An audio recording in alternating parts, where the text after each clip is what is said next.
আগামী শুক্রবার আত্মপ্রকাশ করতে যাওয়া নতুন রাজনৈতিক দলে থাকছেন না জাতীয় নাগরিক কমিটির যুগ্ম আহ্বায়ক ও ঢাকা বিশ্ববিদ্যালয় শাখার শিবিরের সাবেক সভাপতি আলী আহসান জুনায়েদ। মঙ্গলবার এক ফেসবুক পোস্টে এমনটাই জানিয়েছেন তিনি। আলী জুনায়েদের সঙ্গে নাগরিক কমিটির নেতাদের দ্বন্দ্ব প্রকাশ্যে আসে নতুন রাজনৈতিক দলের সদস্য সচিব পদ নিয়ে।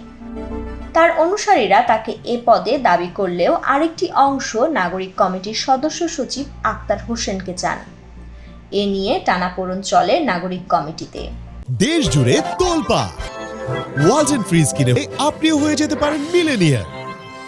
আলী আহসান জুনায়েদ তার ফেসবুক পোস্টে বলেন, আগামী 28 ফেব্রুয়ারি তরুণদের নেতৃত্বে যেই নতুন রাজনৈতিক দলটি আসছে সেখানে আমি থাকছি না।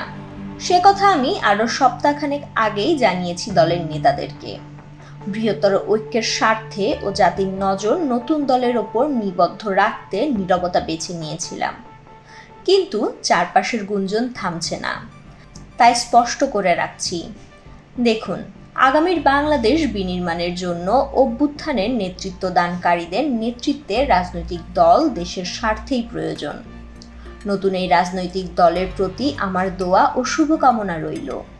জনগণের আকাঙ্ক্ষা অনুযায়ী সততা ও ন্যায়ের পথ থেকে বিচ্যুত না হোক এই দল। দুর্নীতির সকল সুযোগ বন্ধ করে নতুন ধারার রাজনৈতিক সংস্কৃতি চালু হোক এই দলে।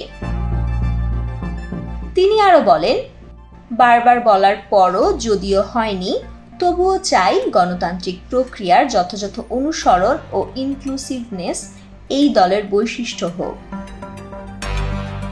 দুঃখজনক বাস্তবতার মুখোমুখি হওয়ার পরও ট্যাগিং ও ট্যাবুর রাজনীতি থেকে মুক্ত হয়ে নতুন ধারার রাজনীতি এই দলের মাধ্যমে শুরু হোক এই প্রত্যাশাই করি।